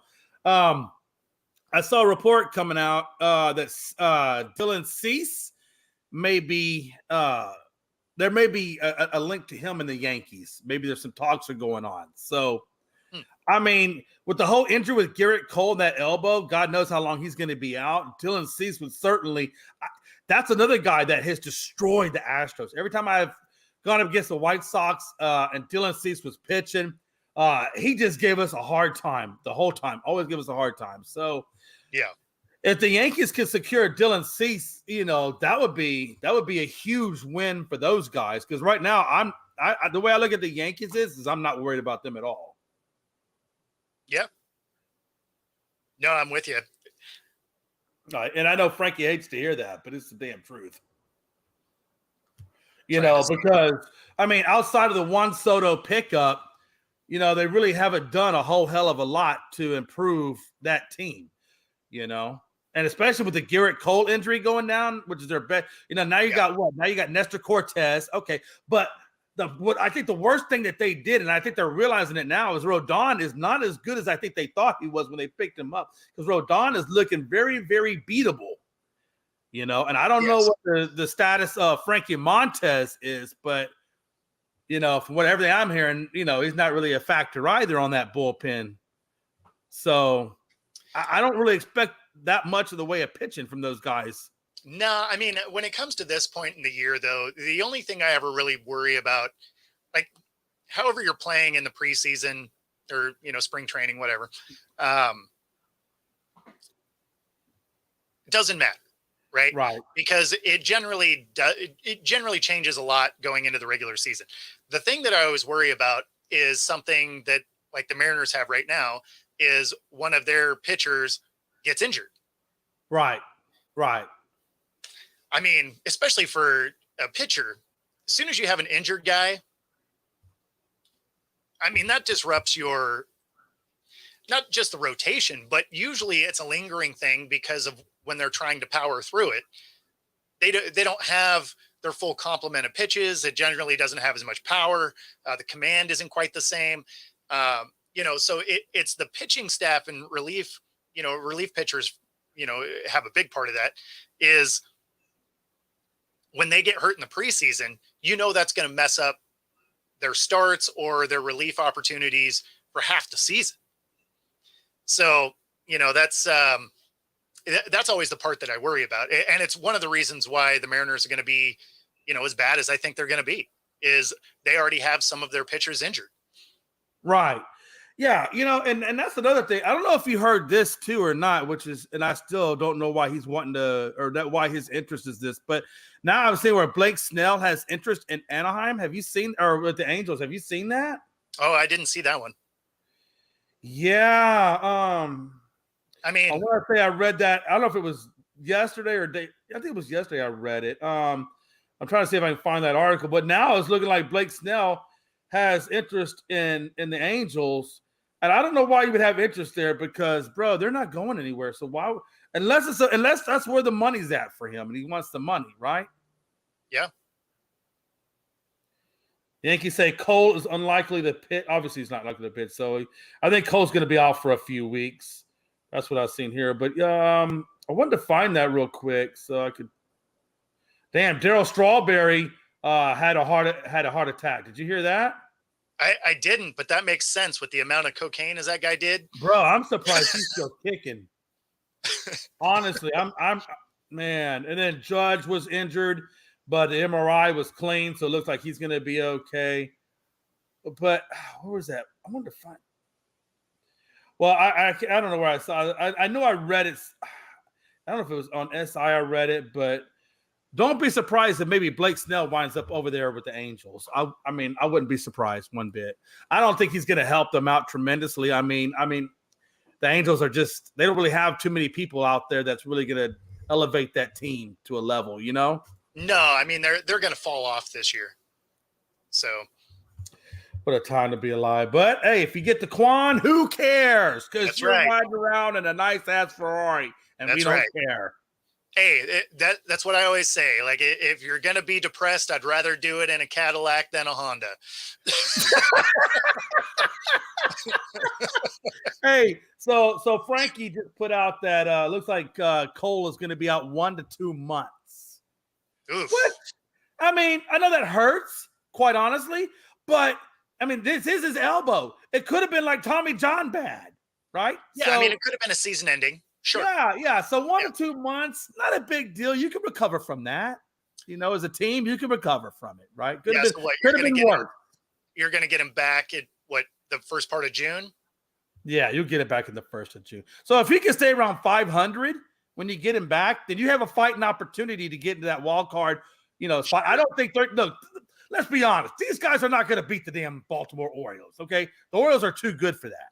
The Orioles are good. If they can get ahead of Toronto or whatever, then they'll be okay. I mean, yeah, Toronto's beatable for sure. So, yeah, I mean, this is definitely one of those years that I think there will be quite a bit of turnover in the playoffs. Right. Now, baseball isn't always like it is in football, but I think this is one of those years where there's quite a bit of turnover as far as the teams, especially towards the lower end. Yeah, no, absolutely.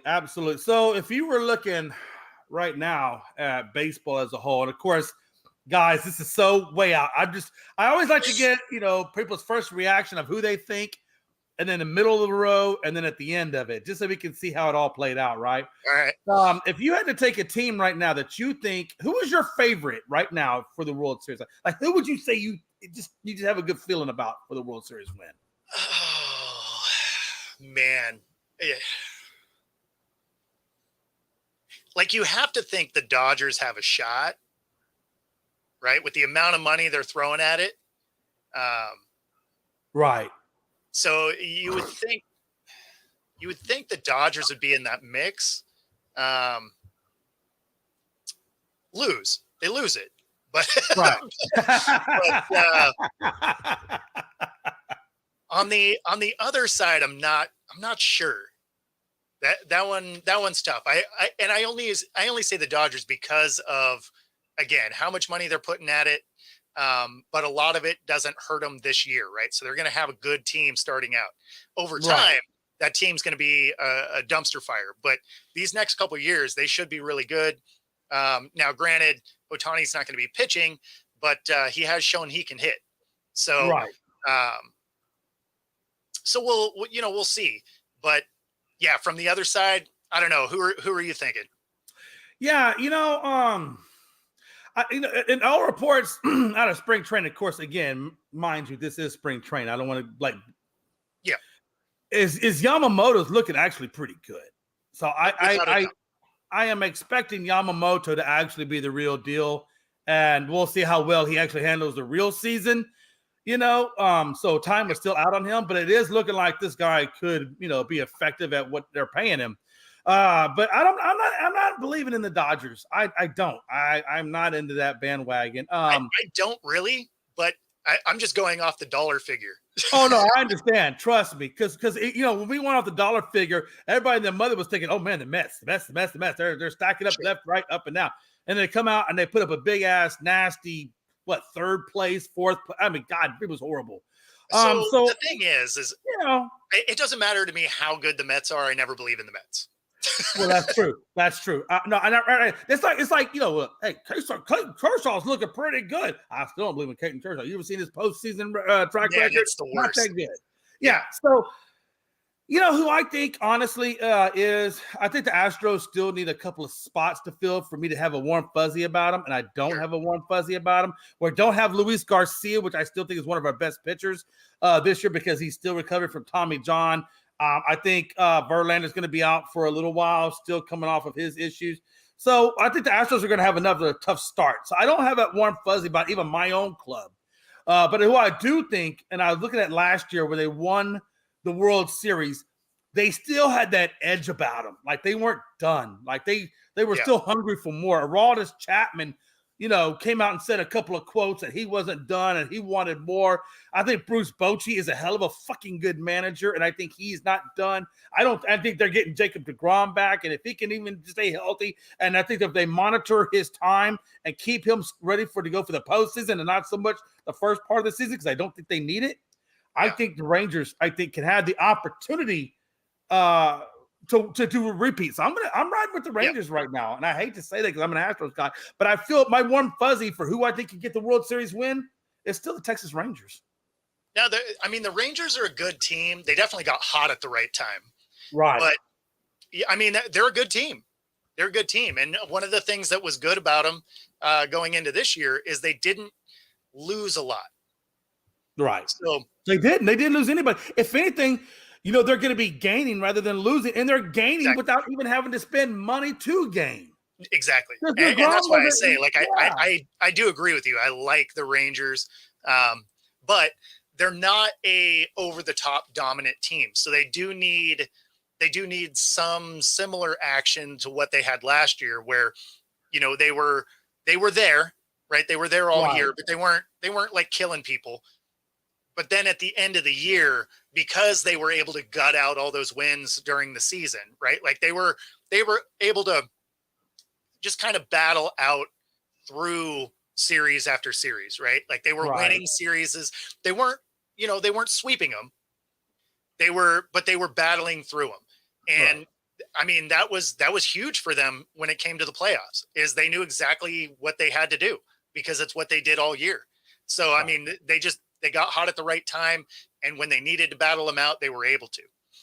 The only thing that I could say that I would have, to really have 100% confidence in the Rangers, the only thing I would have liked to seen them do was when Ryan Stanek and Hector Neris came on the block, I would have liked to seen them pick up both of those guys.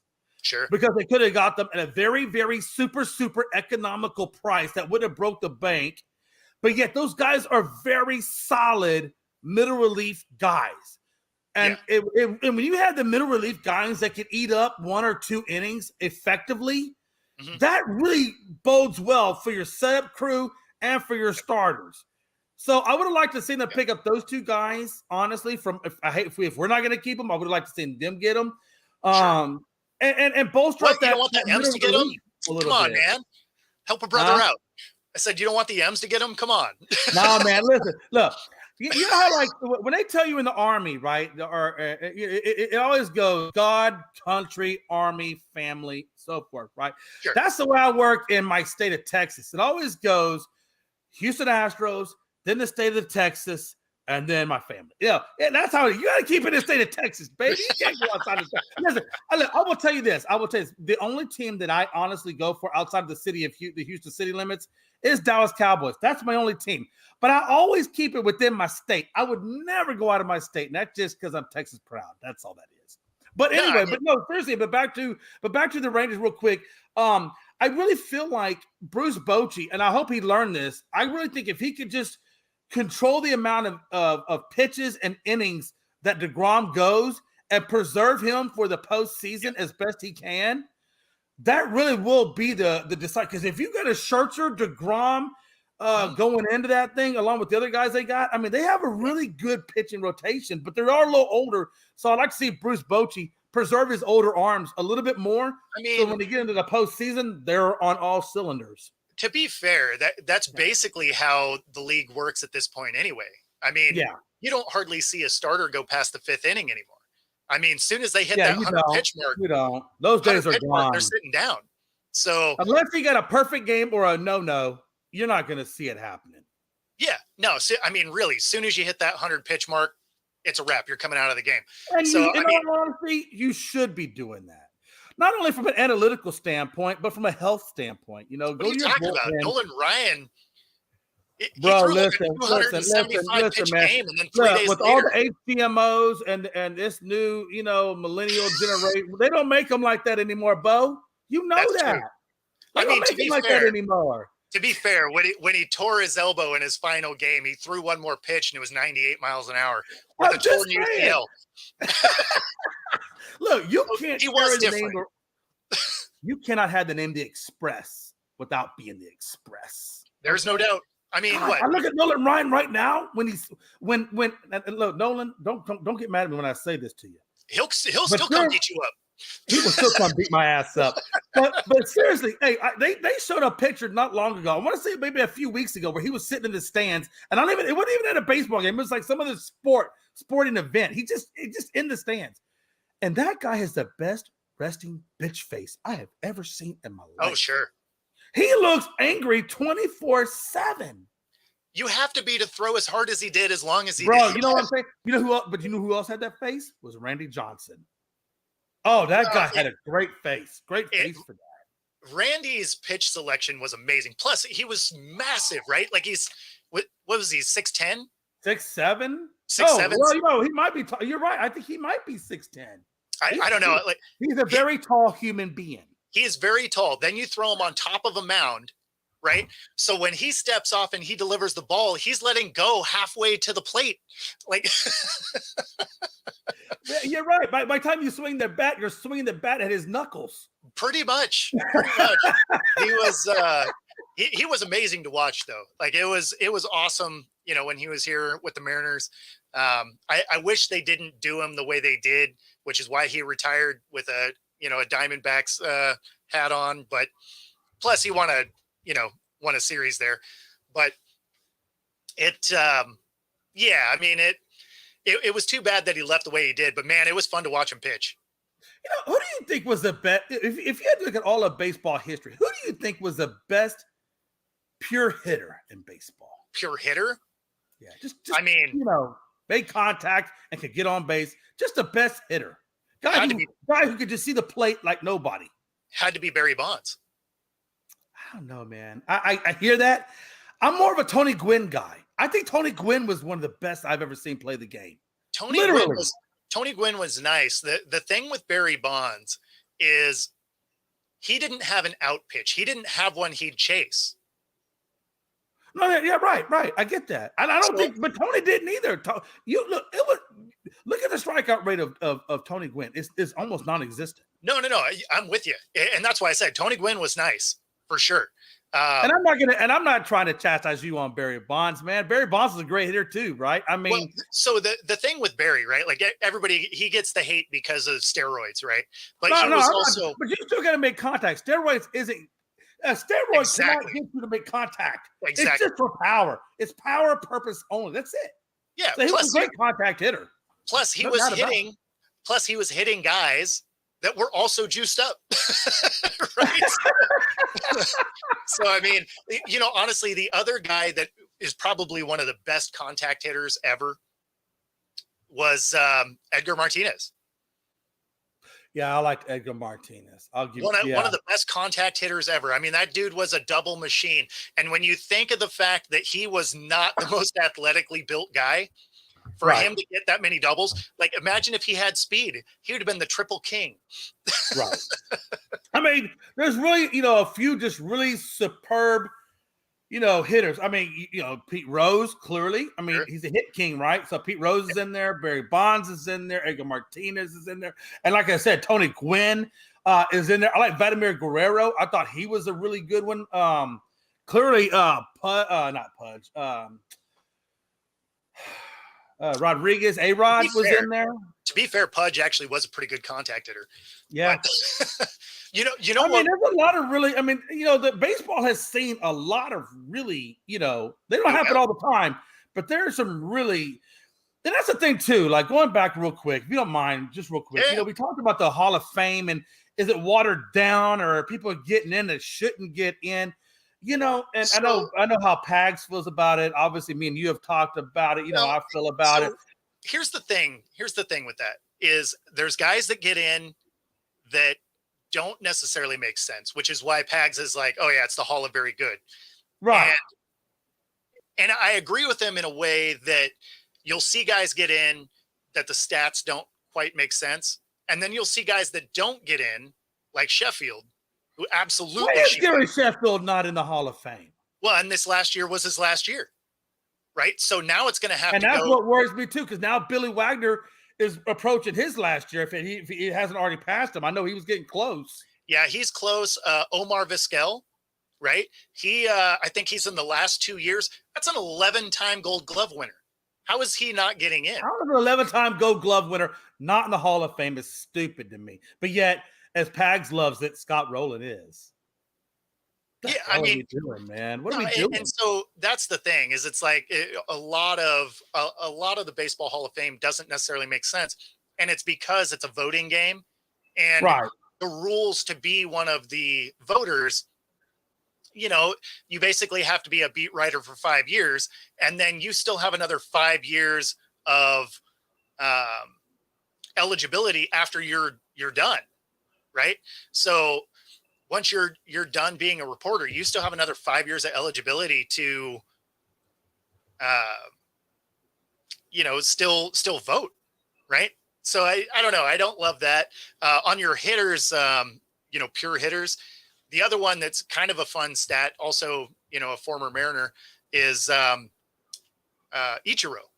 So, that's a whole nother conversation. He goes up for his, I love Ichiro. I do. In his 10th at bat, he gets a hit, right? Yeah. Which makes him 300. His average never dropped below that the rest of his career. And that's insane to know that you're an average 300 guy. I mean, how many people do you think are out there average 300 guys? I mean, you're talking about Ty Cobb kind of stuff, right? Well, especially when you figure after his 10th at bat in the league, it never dropped below it. I mean, that's insane. That's insane. And that's the thing, right? I mean, and I want to highlight this because it's very hard unless your name is Mariano Rivera. Sure. It's very hard for a closer to get into the Hall of Fame because honestly, they only pitch one inning. You're looking at 3 outs, every so often, right? So it's very hard for a closer. I mean, you know what I'm saying? Unless you're Mariano Rivera, it's very hard. Look, Billy Wagner is a classic example of that. This guy. Yeah. He's not Mariano Rivera, okay? I'm not going to say Billy Wagner is Mariano Rivera. I'm not saying that. But this is the same dude that when I put his ass in there, I know I got a guaranteed 3 and let's go to the house. Well, so how is he not in there? That's the thing is where those guys can get in is based on saves. I understand. Yeah. Well, so the thing is you don't get a save if you're kind of far ahead. No, I understand. You have to be coming. Yeah, I got you. Yeah, so you can't be behind to get us. Well, I mean, I guess you can be behind to get the save, but because in that case, it would be if they came back and got it in the bottom of the ninth, and then of course you were pitching at the top of the ninth, and then you got the save. Exactly. So I mean, it's one of those where if your team had too much offensive firepower, but you still came in and closed the game out, you don't get the win, right? The starting pitcher gets the win. But you just came in and did your 3 outs and we're good. Exactly. But you weren't close enough to get the save, right? So where closers usually get it is based on saves. So you actually kind of need your offensive production to suck so that you can get the saves. To be able to get into the Hall of Fame. And that's what I'm saying. It's like, come on, God. That's even more supporting unless you got Mario Rivera as your name. It's very hard for closers, like you said, unless your team just sucks to get into the Hall of Fame. You could be just as good as the guy whose team sucks, but because your team didn't suck, you didn't get the save. So technically, and that's what I'm saying. We're looking at technicalities as to why you're not in a damn Hall of Fame. Now, what kind of sense are we dealing there, Bo? Well, I mean, that's the same as in football for special teams guys. Oh, I understand that. That's what I'm saying. I feel like those guys, it's so hard for them to get into the Hall of Fame because of where they are in terms of their meaning to the team, I guess, or their role with the team, right? Maybe that role isn't as flashy as what it should be, right?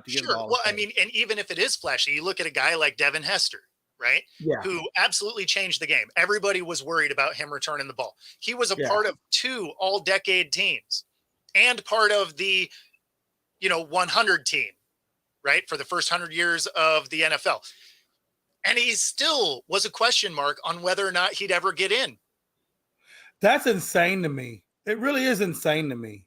Do you remember that guy from New Orleans that was a returner? I think his name was Michael Johnson. I know his last name was Johnson. He used to be a UPS driver, and then he wound up being the New Orleans Saints kick returner. And he got quite a few, and not as much as Devin Hester necessarily, but he got quite a few kick return touchdowns. And I remember, for some reason, his name and I remember watching him, and it really resonated with me. And this guy was a UPS guy, and now he's doing kick returns in the NFL. It's crazy. Yeah. Well, I mean, that's like, Leon Washington was a great returner. Yeah.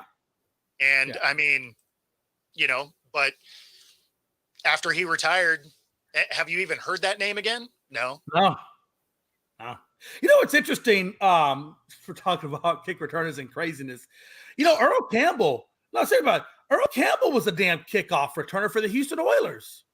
Yeah, he returned kickoffs, and he was their star running back, and he was damn near 70% of the offense and their kick returner. And people people don't understand how much the Oilers single-handedly put on the shoulders of Earl. Like he literally was the Oilers organization and was keeping them in the Super Bowl contention, right? I mean, literally, if Billy White Shoes Johnson, if they didn't screw that call up and gave him that touchdown, they would have gone to the Super Bowl that year. And if you go back, now they went back and looked at he was actually in bound, but they called him out of bounds and it cost him the Super Bowl. But Earl Campbell is, when we talk about people who are underrated or people who don't get recognition for what they did in the league, Earl Campbell was a huge one that never really kind of got, recognition for what he meant to a football team and how much he actually carried the load. I mean, it's incredible. When you're talking about that era, though, there were a lot of running backs that did. Well, you're right. That did a lot of the returns because they weren't necessarily looking at it as take the ball to the house. They were, who on our team can catch the ball, get hit effectively, and run. Yeah, right. So it was a lot of running backs that got quite a few touches. I froze up our both. Oh, there we are. Yep. I said myself either Bo froze up or I froze up. I don't know. You froze up. But okay, my bad. Yeah, I mean it's part of it. It happens to one of us almost every day, it seems like. Hey, but just so you know, when I move into my house in a couple of months, I just installed my internet at the house, and I got this super high-speed boosted internet. So I'm supposed to be like the creme de la creme of internet. So that's actually that's what's happening because we're in the middle of moving now, right? And so I did the exact same thing.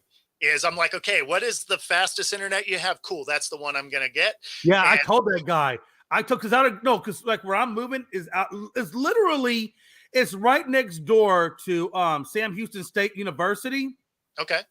But we're still out in the sticks. You know what I'm saying? Like you can't get, bro, if you don't have internet, you won't get, you're out in the dark. You're in the booties. You're off the grid. You're in naked and afraid. You know what I'm saying? Yeah. And I told that man, I said, listen, I do podcasting. I said, my wife's a teacher. We highly rely on the internet and its connectivity. I said, I want NASA out here putting something in that can keep me on point. You know what I'm saying? I said, so whatever fiber optic you can roll down the driveway, that's what I need. I said, hey, if you can put NASA out here, that's what I want. So what does NASA cost me? And you know what? It really wasn't bad. You know what NASA cost? About $70.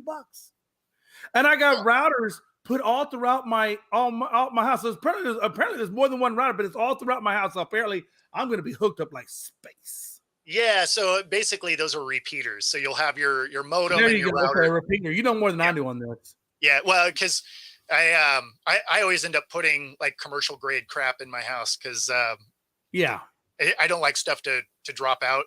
And so I have all this stuff from, the businesses that I owned because a lot of the quoting and stuff like that, it's all online. Okay. So I couldn't afford to have the internet to go down. And so I always now, because I'm doing this, the equipment's kind of overkill, right? Like it was designed to be able to have perfect connectivity through 3,600 square feet of an automotive shop. and now Okay. I put all of that equipment in a house.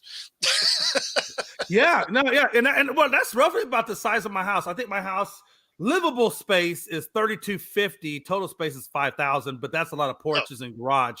But Oh, okay. livable space is like 3,250. So I Okay. told the guy that. He's like, "Yeah, we're gonna give you a couple of boosters. I said, I want NASA. Whatever NASA looks like, I want NASA in that house. I want to see Bo and 8 different dimensions, if that even exists." I believe that's where this comment should come up now. Dark room. yeah. West Coast Win is just he just came in. We were talking about Aaron Rodgers, and I made the dark room comment. I'm telling you, West Coast Win, they're gonna be in a dark room, smoking dope, getting high on peyote, and that's how the government's gonna run. You know what? That's right. You know what, Bo? You know what though, Bo? World relations will be good. Got that peace pipe going.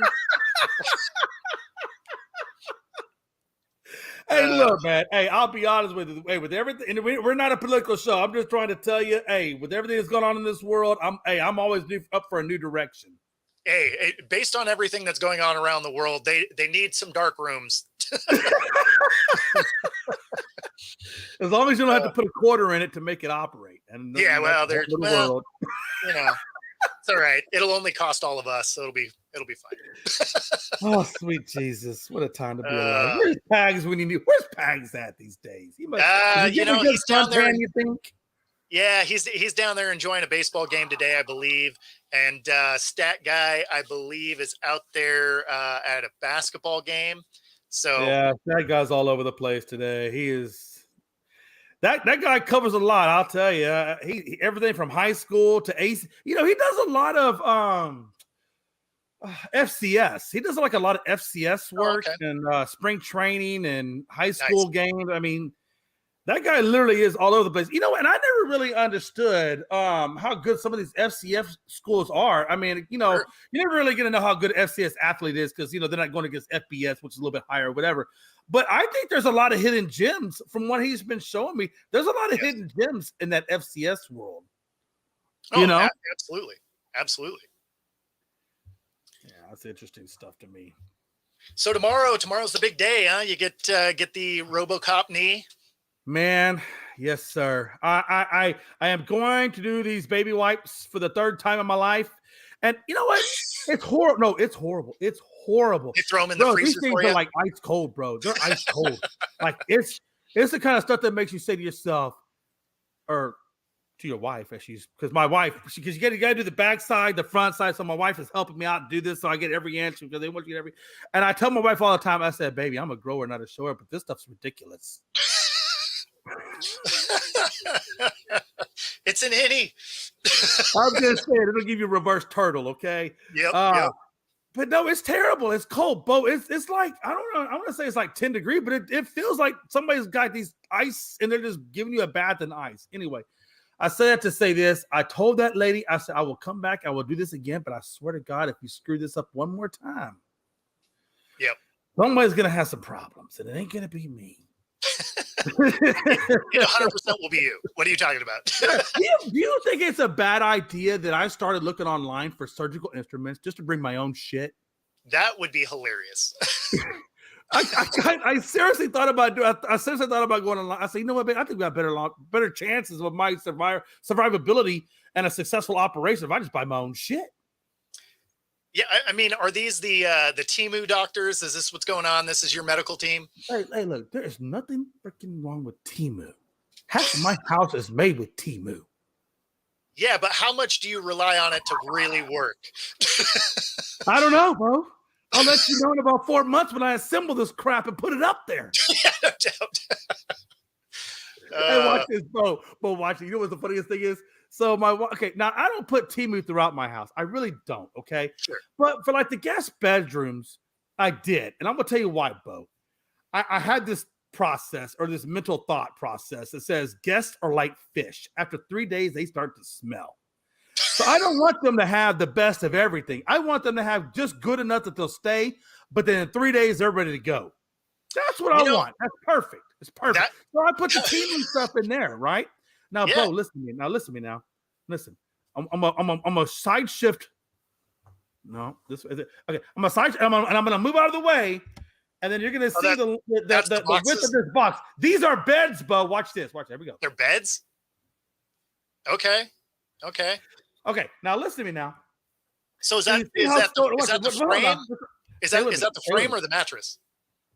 Oh, it's the frame. Okay. Just stay with me now. So that's the frame. So you see how skinny the box is, right? Sure. So you know you're not getting a whole hell a lot out of that box. It's gonna be nice. It'll be nice. It's on the picture, look real nice. But we're not talking Taj Mahal nice. We're talking good enough. Sure. 3 days, you're out, right? Full-size beds, all right? Nice bed, nice mattress, but not too nice. That's right. Because that's where I put the $10,000 in my own personal bed, Bo. No, of course. Of course. Yeah, I have a thing about this house. Look, we're empty nest. It's just me and the wife, Bo. Just me and the wife. And we got 5 minutes left. So I'm going to say like that. For everybody that's out there, look, this is how you do your house. This is why I feel like you should do your house. You put your money in your furniture on the common areas and your personal room. But when it comes to your spare bedrooms, give them the cheap crap because they'll be out of your house in 3 days. No, seriously. In 3 days, they will be out of your house and you don't even have to ask them to leave. They're ready to leave. And it makes everything less awkward. No, it's funny because that's how I used to do the waiting room for my automotive shop because it's technically a waiting room. The thing is I don't actually want you to wait, right? So, so it would be comfortable, but after about 20 minutes, you're like, this couch isn't that great. Like, it's fine, whatever. But then it would be like, okay, why don't you go for a walk or go do something? Because as much as I loved my clients, I had some of the best clients. The thing is if they were there, they wanted to talk to me, which made it harder for me to actually do the job. Right.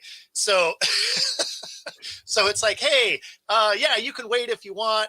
And then I'd start working. And, I had to get to the point where I'm like, hey, I can't have you guys in the shop. It's a liability issue, which is that part of it's actually very true.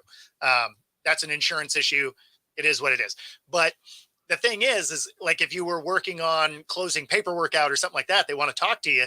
And it does make you less efficient, even if you are good at multitasking. So I always made the waiting room aesthetically pleasing, comfortable enough, but not comfortable enough you wanted to hang out all day. Ain't that the damn truth? And on that note, Mr. Bobo, I got to get to my appointment. And yes, sir. I will see you not on Thursday. I'm going to try to see you by Friday or Saturday. No, Monday. I think most likely, Bo, I'll be back on Monday. It's going to be Monday. Take that extra day, get rested up. Medications are going to be crazy off the chart if they even remember how much to give me. So if they are crazy off the charts, definitely call in. Bo, they're everywhere. They're everywhere. There's dots and shit. Why are you purple? Right on, my man. Well, I'm out, bro. Have a safe one, man. We'll see you on Monday. Man, that'll be good. Yep. Take it easy, bud.